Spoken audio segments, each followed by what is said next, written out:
जोश भरने का काम यहां से रक्षा मंत्री करते हुए नजर आएंगे। भारत माता की, भारत माता की, भारत माता की। गुड। जम्मू कश्मीर के लेफ्टिनेंट गवर्नर श्री मनोज जी सिन्हा, जम्मू कश्मीर के मुख्यमंत्री जनाब अमर अब्दुल्ला साहब, chief of army staff general Upendra ji Dwivedi, GOC-in-C northern command lieutenant general Pratik Sharma, GOC-15 को लेफ्टिनेंट जनरल प्रशांत श्रीवास्तव और हमारी आर्म्ड फोर्सेस के सारे ऑफिसर्स और मेरे बहादुर जवानों, सबसे पहले आतंकवाद और आतंकवादियों से लड़ते हुए हमारे जिन बहादुर जवानों ने अपनी शहादत दी है, उनकी शहादत को मैं नमन करता हूं, उनकी मैं स्मृति को नमन करता हूं। और साथ ही पहलगाम में जो निर्दोष नागरिक आतंकवादियों के द्वारा मारे गए हैं, उनकी भी स्मृति को मैं नमन करता हूं। मैं हमारे घायल सैनिकों के साहस को भी नमन करता हूं और ईश्वर से यह प्रार्थना करता हूं कि वह जल्द से जल्द स्वस्थ हो जाएं। मेरे दोस्तों, इन विषम परिस्थिति में आप सबके बीच आज आकर मैं स्वयं को बहुत ही गौरवान्वित महसूस कर रहा हूं। हमारे प्रधानमंत्री माननीय नरेंद्र मोदी जी के कुशल नेतृत्व और मार्गदर्शन में ऑपरेशन सिंदूर के दौरान आपने जो कुछ भी किया है, उस पर पूरे देश को गर्व की अनुभूति हो रही है। मैं अभी भले ही आपका रक्षा मंत्री हूं, लेकिन उससे पहले तो मैं भारत का एक नागरिक हूं। रक्षा मंत्री के साथ साथ मैं आज भारत के नागरिक के रूप में भी आप सबके प्रति आभार व्यक्त करने के लिए यहां मौजूद हूं। पहलगाम हमले के बाद हमारे जम्मू कश्मीर की जनता ने पूरी एकजुटता के साथ और पाकिस्तान और साथ ही साथ आतंकवादियों के प्रति जिस प्रकार से अपने गुस्से का इजहार किया है, मैं जम्मू कश्मीर की जनता का भी अभिनंदन करता हूं। मेरे साथियों, आपकी उस ऊर्जा को महसूस करने आया हूं जिसने दुश्मनों को नष्ट नाबूद कर दिया है। आपने जिस तरीके से सीमा के उस पार पाकिस्तान की चौकियों और बंकरों को आपने ध्वस्त किया, दुश्मन मैं समझता हूं उसे कभी भूल नहीं सकता। आपने देखा होगा कि आमतौर पर लोग जोश में होश खो देते हैं, लेकिन आपने जोश भी रखा, होश भी रखा और सूझबूझ के साथ दुश्मनों के ठिकानों को आपने बर्बाद किया है। आज मैं यहां रक्षा मंत्री के साथ साथ एक मैसेंजर के रूप में भी आप सबके सामने मौजूद हूं। पूरे देश की शुभकामनाएं, उनकी प्रार्थनाएं और उनकी कृतज्ञता को लेकर आप सबके बीच यहां मैं मौजूद हूं। एक तरह से आप समझिए कि मैं एक डाकिया बनकर आपके बीच आया हूं और देशवासियों का संदेश लाया हूं। संदेश यह है कि हमें हमारी सेनाओं पर गर्व है। साथियों, ऑपरेशन सिंदूर सिर्फ एक ऑपरेशन का नाम भर नहीं है, बल्कि यह एक हमारी प्रतिबद्धता है, यह हमारा एक कमिटमेंट है। एक ऐसी प्रतिबद्धता जिसमें भारत ने दिखा दिया कि हम सिर्फ डिफेंस नहीं करते हैं, जब वक्त आता है तो हम कठोर निर्णय भी लेते हैं और कठोर कार्रवाई भी करते हैं। यह ऑपरेशन उस एक एक जवान की आंखों में देखा गया सपना था कि हर आतंकी ठिकाना, चाहे वह घाटियों में छुपा हो या बंकरों में दबा हो, हम वहां पहुंचेंगे और दुश्मन की छाती चीरकर हम उन आतंकी ठिकानों को खत्म करके ही हम वापस लौटेंगे। मेरे साथियों, ऑपरेशन सिंदूर आतंकवाद के खिलाफ भारत द्वारा चलाई गई अब तक के इतिहास की, मैं मानता हूं, यह सबसे बड़ी कार्रवाई है। 35-40 वर्षों से भारत सरहद पार से चलाई जा रही आतंकवाद का सामना कर रहा है। आज भारत ने पूरी दुनिया को यह साफ कर दिया है, यह स्पष्ट कर दिया है कि आतंकवाद के खिलाफ हम किसी भी हद तक जा सकते हैं। साथियों, आतंकवादियों ने पहलगाम में आतंकवादी घटना को अंजाम देकर भारत के मस्तक पर चोट पहुंचाने की कोशिश की है। भारत की सामाजिक एकता को तोड़ने का भी प्रयास किया गया है। उन्होंने भारत के माथे पर वार किया, हमने उनकी छाती पर वार किया है और छाती पर घाव किया है। पाकिस्तान के जख्मों का इलाज इसी बात में है कि वह भारत विरोधी और आतंकवादी संगठनों को पनाह देना बंद करे और अपनी जमीन का इस्तेमाल भारत के खिलाफ किसी भी सूरत में न होने दे। साथियों, आपको याद होगा कि लगभग 21 साल पहले स्वर्गीय अटल बिहारी वाजपेयी जी के सामने इसी पाकिस्तान ने इस्लामाबाद में डिक्लेरेशन किया था कि अब उनकी धरती से आतंकवाद एक्सपोर्ट नहीं किया जाएगा। मगर पाकिस्तान ने भारत को धोखा दिया है, पाकिस्तान ने भारत को छला है और आज भी वह धोखा दे रहा है। इसका खामियाजा अब उसको भारी कीमत करके भुगतना पड़ा है और यह कीमत, यदि आतंकवादी वारदातें चलती रही तो लगातार यह बढ़ने ही वाली है। हमारे प्रधानमंत्री श्री नरेंद्र मोदी जी ने दो टूक शब्दों में आतंकवाद के खिलाफ भारत की नीति को रीडिफाइन कर दिया है, इसे परिभाषित कर दिया है, जो यह कहती है कि हिंदुस्तान की सरजमी पर किया गया कोई भी आतंकी हमला एक एक्ट ऑफ वार माना जाएगा। दोनों देशों में जो अंडरस्टैंडिंग बनी है फिलहाल वह इसी बात को लेकर है कि सरहद पार से कोई बेजा हरकत अब नहीं की जाएगी।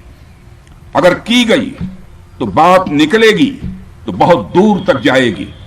साथ ही हमारे प्रधानमंत्री ने यह भी साफ कर दिया है, आतंक और बातचीत कदापि एक साथ नहीं चलेंगे और अगर बात होगी तो आतंकवाद पर होगी और पाक ऑक्युपाइड कश्मीर पर ही होगी। साथियों, ऑपरेशन सिंदूर की कामयाबी ने पाकिस्तान में छिपे आतंकी संगठनों और उनके आकाओं को भी यह साफ बता दिया है कि वे कहीं भी अपने आप को महफूज और सुरक्षित न समझें। अब वे हमारे बहादुर भारतीय सेनाओं के निशाने पर हैं। दुनिया जानती है हमारी सेनाओं का निशाना अचूक है और जब वो निशाना लगाते हैं तो गिनती करने का काम वह दुश्मनों पर छोड़ देते हैं। साथियों, आज आतंकवाद के खिलाफ भारत की प्रतिज्ञा कितनी कठोर है इसका पता इसी बात से चलता है कि हमने उनके न्यूक्लियर ब्लैकमेल की भी परवाह नहीं की है। पूरी दुनिया ने देखा है कि कैसे गैर जिम्मेदाराना तरीके से पाकिस्तान द्वारा भारत को अनेक बार एटमी धमकियां दी गई हैं। आज श्रीनगर की धरती से मैं पूरी दुनिया के सामने यह सवाल उठाना चाहता हूं कि क्या ऐसे गैर जिम्मेदार और रोग नेशन के हाथों में परमाणु हथियार सुरक्षित हैं? मैं दुनिया के सामने यह सवाल खड़ा करना चाहता हूं। मैं मानता हूं कि पाकिस्तान के एटमी हथियारों को IAEA international atomic energy agency की निगरानी में लिया जाना चाहिए। मैं यह कहना चाहूंगा और साफ तौर पर कहना चाहूंगा। साथियों, हमारी सेनाओं हमारी सीमाओं पर अपनी मातृभूमि की रक्षा के लिए जिस तरह से आप सभी बिना रुके बिना थके दिन रात लगे रहते हैं वह अपने आप में अद्भुत है और अद्वितीय भी है। आपकी यही बातें हम सब भारतीयों के लिए मार्गदर्शक का कार्य करती हैं। यही कारण है कि मैं हमेशा आपसे मिलने के लिए उत्साहित रहता हूं ताकि आपके अंदर की ऊर्जा से हम सब भी कुछ प्रेरणा ले सकें। साथियों, आतंकियों ने पहलगाम में धर्म पूछकर हमारे निर्दोष लोगों को मारा। उसके बाद आपने जो जवाब दिया उसे पूरी दुनिया ने देखा है। उन्होंने यह नहीं सोचा कि आम नागरिकों ने उनका क्या बिगाड़ा है, उन्होंने ऐसा क्या किया है कि उन्हें मार दिया जाए। पर मैं यह कहना चाहूंगा, आतंकियों ने भारतीयों को धर्म पूछकर देखकर मारा, धर्म पूछकर मारा, तो हमने आतंकियों को उनका कर्म देखकर मारा है। उन्होंने धर्म देखकर बेगुनाहों की जान ली। यह पाकिस्तान का कर्म था, हमने कर्म देखकर उनका खात्मा किया। यह हमारा भारतीय धर्म है। एक रक्षा मंत्री के रूप में मुझे आप सबको बेहद नजदीक से वर्षों से जानने का और समझने का अवसर मिला है। मैं आपके साहस और पराक्रम को तो जानता ही हूं, साथ ही साथ पहलगाम जैसी घटना के प्रति आपके गुस्से को भी मैं अच्छी तरह जानता हूं। साथियों, मुझे पता है कि पहलगाम के बाद आपके अंदर गुस्सा था, पूरे देश के अंदर गुस्सा था। मुझे पता है कैसा महसूस होता है जब धमनियों में बह रहा रक्त बेकाबू होने लगे। और मुझे इस बात की खुशी भी है कि आपने अपने गुस्से को सही दिशा देते हुए बड़ी बहादुरी और सूझबूझ के साथ पहलगाम का बदला लिया है। रही बात पाकिस्तान की, तो उसकी बात ही क्या करूं आपसे। वह देश तो मांगते मांगते अपनी जहालत से एक ऐसी हालात में आ गया है कि उसके बारे में यह भी कहा जा सकता है कि पाकिस्तान जहां भी खड़ा होता है वहीं से मांगने वालों की लाइन प्रारंभ हो जाती है। अभी आपने सुना ही होगा कैसे वह फिर एक बार इंटरनेशनल मॉनेटरी फंड IMF के पास कर्ज मांगने गया।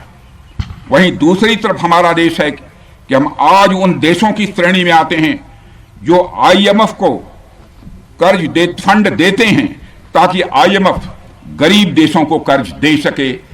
ऐसी स्थिति में हमारा यह भारत है।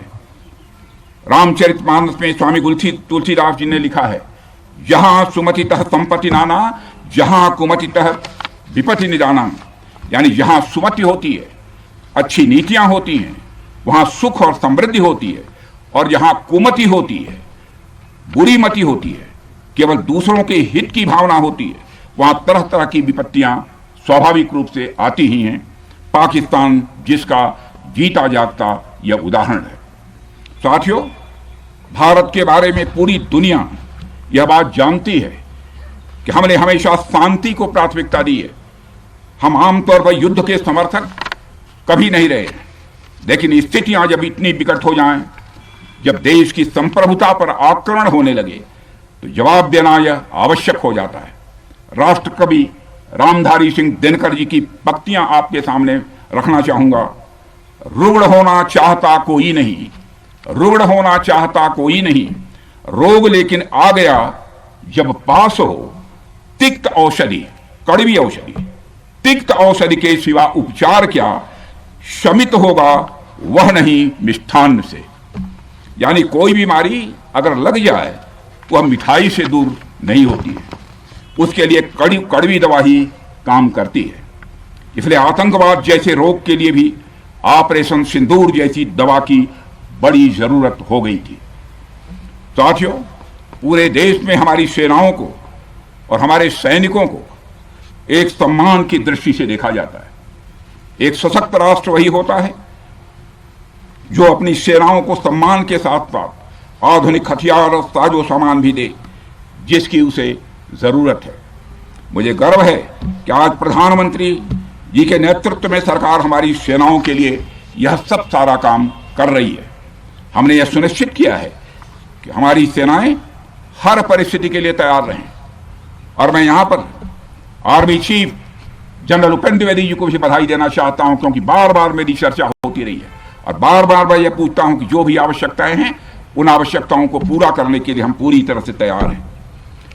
और इसलिए इसके लिए हम वर्ल्ड क्लास बेहतरीन गुणवत्ता वाले साजो सामान अपनी सेनाओं को देने की कोशिश कर रहे हैं। आज आधुनिक राइफल्स, मिसाइल डिफेंस शील्ड और ड्रोन्स जैसी नई पीढ़ी के कई इक्विपमेंट को तेजी से भारत में ही बनाया जा रहा है। साथियों, इसके अलावा सीमावर्ती इलाकों में हमने जो काम किया है वो आप सब देख रहे होंगे। आज LAC और LOC पर भी कनेक्टिविटी है, वैसी पहले शायद कभी नहीं थी। हमने हर स्तर पर यह दिखाया है कि हमारी सरकार केवल युद्ध भूमि पर ही नहीं बल्कि व्यक्तिगत रूप से और पारिवारिक रूप के साथ अपने सेना के जवानों के साथ खड़ी है। साथियों, अंत में एक बार फिर आप सभी को आपके शौर्य और पराक्रम के लिए हृदय से हार्दिक बधाई देता हूं। मैं आपको यह आश्वासन देता हूं कि हमारे प्रधानमंत्री जी के नेतृत्व में देश की सरकार और देश की जनता हर कदम पर, हर स्थिति में आपके साथ कंधे से कंधा मिलाकर खड़ी है। मुझे पूरा विश्वास है कि आपके सहयोग से हम इस पूरे क्षेत्र में आतंकवाद का समूल नाश करेंगे, ताकि कल को कोई भारत की संप्रभुता के खिलाफ आंख उठाने की हिमाकत न कर सके। इसी आशा और विश्वास के साथ आप सबके शौर्य और पराक्रम की सराहना करते हुए और आप सभी को अपनी हार्दिक शुभकामनाएं देते हुए अपना निवेदन समाप्त करता हूं।